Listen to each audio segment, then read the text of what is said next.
Waalaikumsalam warahmatullahi wabarakatuh. Selamat siang anak-anak. Siang Pak Guru. Gimana kondisinya? Alhamdulillah sehat. Ulangi sekali lagi kok kurang semangat ini. Alhamdulillah luar biasa.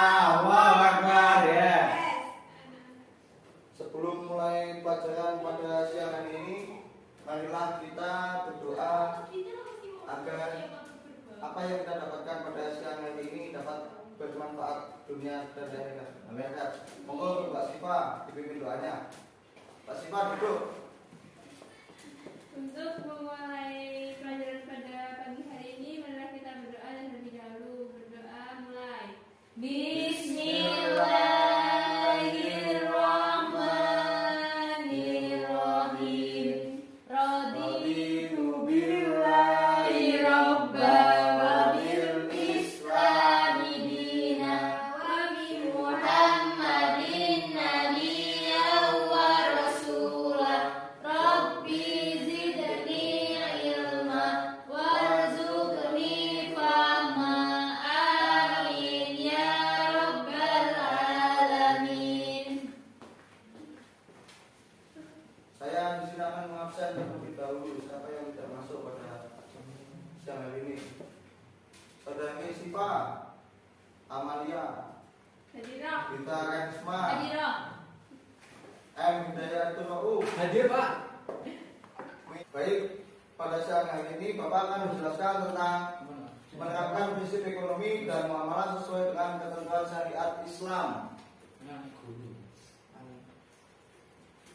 Yang pertama yaitu pengertian ekonomi Islam. Ada yang sudah tahu tentang pengertian ekonomi Islam? Belum. Saudara Mei, tahu pengertian dari ekonomi Islam? Kalau nggak tahu saya akan menjelaskan. Yaitu merupakan bagian dari muamalah Pak, berdiri dong Pak. yang secara bahasa berasal dari kata akmala ya'mulu muamalatan, Pak, yang berdiri, artinya Pak. saling berbuat, saling berusaha dan saling beramal. Gimana saudara Siva? Ada yang ditanyakan tentang pengertian dari ekonomi Islam? Tidak. Selanjutnya yaitu pengertian dari muamalah. Muamalah dalam kamus besar bahasa Indonesia artinya adalah hal yang termasuk urusan kemasyarakatan, pergaulan, perdata, dan sebagainya. Dalam fikih Islam, muamalah berarti tukar menukar barang atau sesuatu yang memberi manfaat dengan cara yang ditempuhnya. Contohnya seperti jual beli, sewa menyewa, upah mengupah, pinjam meminjam, dan lain-lain. Dalam melaksanaan kegiatan hal muamalah di sini, Islam melarang beberapa hal. Di antaranya yaitu yang pertama, tidak boleh mempergunakan cara-cara yang batil. Yang kedua, tidak boleh melakukan kegiatan riba. Yang ketiga, tidak boleh dengan cara zalim. Yang keempat, tidak boleh mempermainkan takaran, timbangan, kualitas, dan kehalalannya. Yang kelima, tidak boleh dengan cara spekulasi atau berjudi. Dan yang terakhir yaitu tidak boleh melakukan transaksi jual beli barang-barang. Bisa dipahami? Bisa. Untuk yang selanjutnya yaitu tentang sistem ekonomi Islam. Sistem ekonomi Islam di sini didasarkan pada ajaran dan nilai-nilai Islam dalam rangka untuk mencapai kebahagiaan hidup baik di dunia maupun di akhirat yang telah diatur dalam Al-Quran, Al-Hadis, dan Ijma. Selanjutnya yaitu tujuan prinsip ekonomi Islam. Yang pertama yaitu agar manusia dapat melakukan kegiatan ekonomi secara syariah. Yang kedua, agar manusia dapat mencapai kesejahteraan dunia dan di akhirat. Dan yang ketiga yaitu agar manusia dapat melakukan kegiatan ekonomi yang dapat menyelamatkan jiwa, akal, keturunan, dan menyelamatkan hartanya. Untuk selanjutnya yaitu dalil dan prinsip praktik ekonomi Islam. Yang pertama yaitu hendaknya dilakukan dengan cara yang baik. Untuk surat yang pertama bisa dibacakan untuk saudari kita.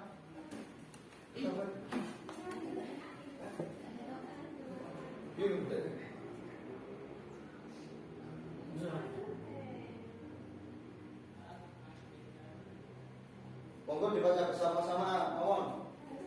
Bismillahirrahmanirrahim. Ya ayyuhalladzina amanu la ta'kulu amwalakum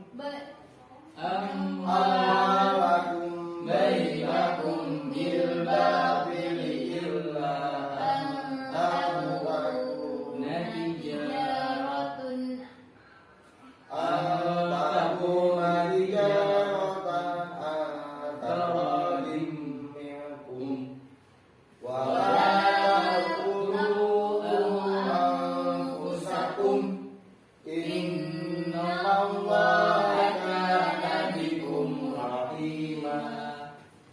Artinya, wahai orang-orang yang beriman, janganlah kamu saling memakan harta sesamamu dengan jalan yang batil atau tidak benar, kecuali dalam perdagangan yang berlaku atas dasar suka sama suka di antara kamu. Dan janganlah kamu membunuh dirimu, sungguh Allah Maha Penyayang kepadamu. Itu yang ayat selanjutnya, yaitu dilakukan dengan penuh amanah.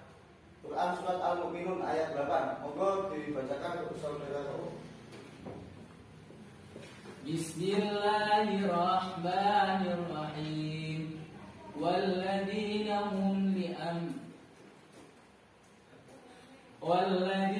hum li amanatihim wa ghidhihim ra'un. Selesai, Pak? Sudah. Ya. Yang selanjutnya yaitu menghindari riba. Ada yang tahu riba di sini apa? Me. Riba itu apa, Me? Me? Apa, Me?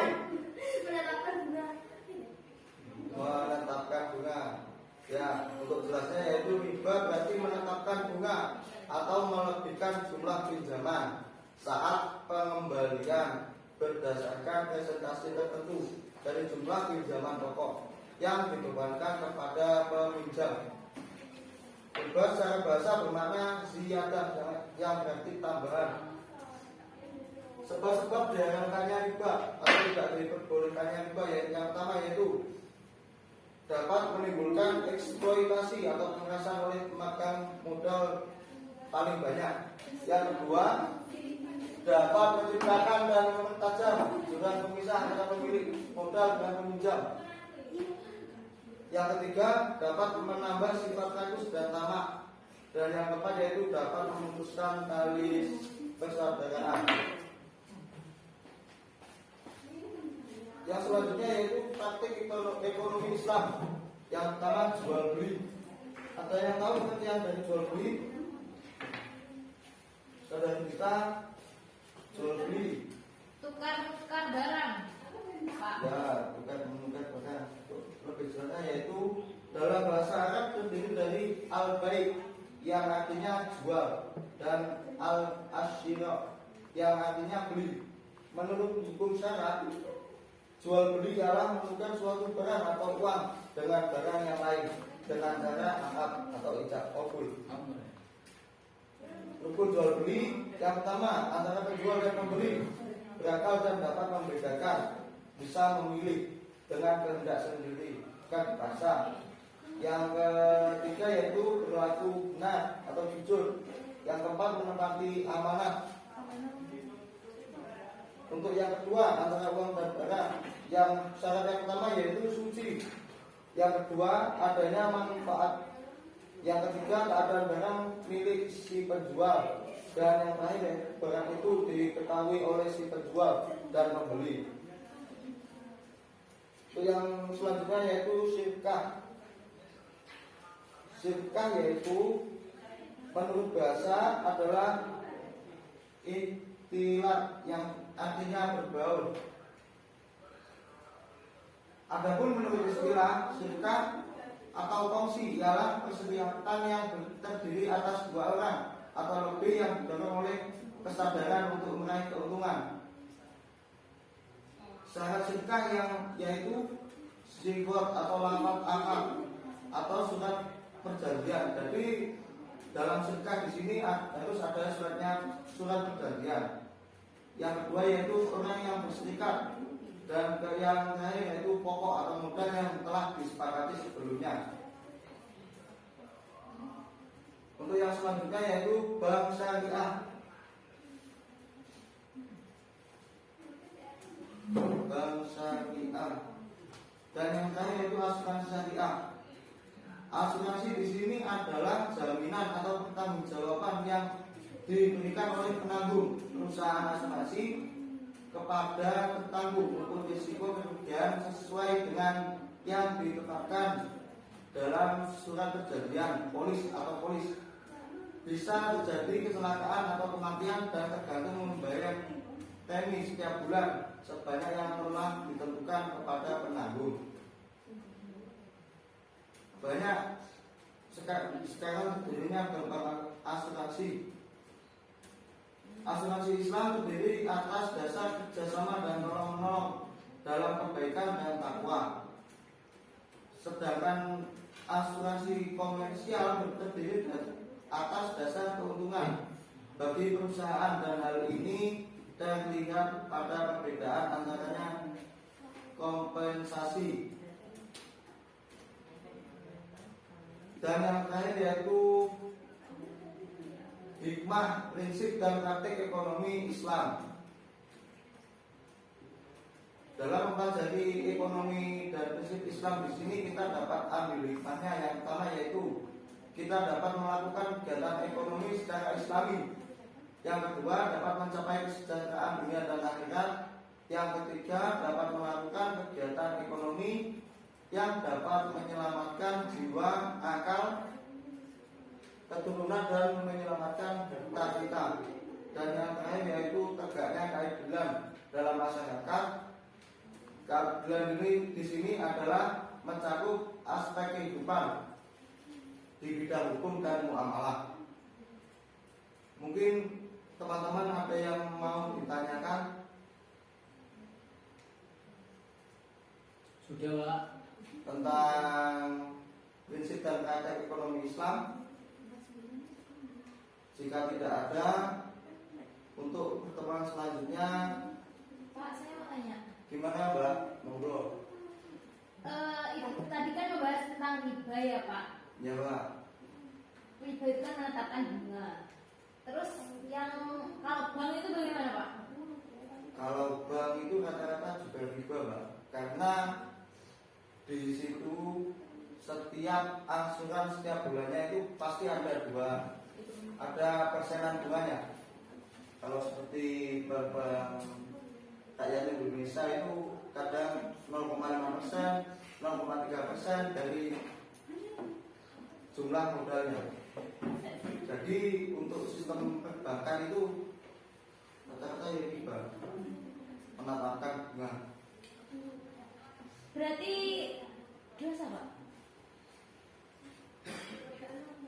Untuk dapat menimbulkan eksploitasi atau pemerasan oleh pemegang modal besar, dapat menciptakan kekacauan Indonesia. Kalau untuk bank-bank seperti KSP itu rata-rata kan persennya banyak Mbak, itu dosa kayaknya. Berarti orang yang meminjam, baik yang meminjam juga yang meminjamkan berdosa ya Pak? Dosa Mbak kalau untuk seperti KSP, soalnya bunganya itu besar Mbak. Di sini kan sebab-sebab dilakukannya riba dapat menimbulkan eksploitasi atau pemerasan. Yang lainnya bisa ditanyakan? Sudah, Pak. Cukup. Sudah Pak, cukup Pak. Terima kasih untuk pertemuan hari ini dapat berjalan dengan lancar. Semoga ilmu yang kita dapatkan dapat bermanfaat dan berkah. Amin. Monggo untuk saudara Mime untuk memimpin akhir pertemuan ini dengan doa. Sebelum menutup pembelajaran pada pagi hari ini, marilah kita berdoa terlebih dahulu. Bismillahirrahmanirrahim. Subhanakallahumma wa bihamdika asyhadu an la ilaha illa anta astaghfiruka wa atubu ilaik. Terima kasih teman-teman untuk pertemuan hari ini. Wassalamualaikum warahmatullahi wabarakatuh.